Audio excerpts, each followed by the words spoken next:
So let's do that, right? I specify some notation and some rules, right? How I specify a set of states with curly braces, how I specify transition using the dash arrow, how to specify a trigger again in curly braces and the condition in brackets, right? So this is my meta language that I use.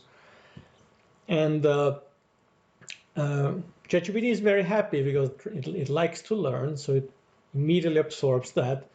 And I give it a specification based on that language of a state machine, a very simple one with 4 states, right?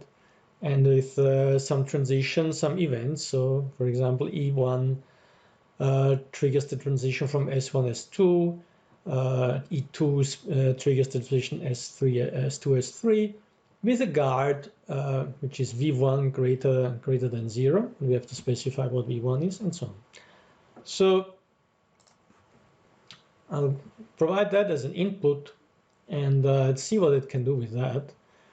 And based on my template, on my ETL language that I provided before, it actually explains to me what it understood, right? What are the states, what are the transitions, what are the guards. That's very nice. I want to specify now also an additional keyword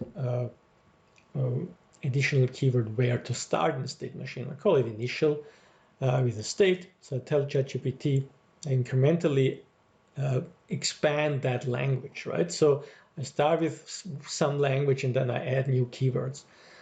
So I tell it as initial and it immediately absorbs that and says, okay, initial state is as 1. It makes some assumptions, which is fine. If the assumptions are wrong, we can correct it. So far, they are fine.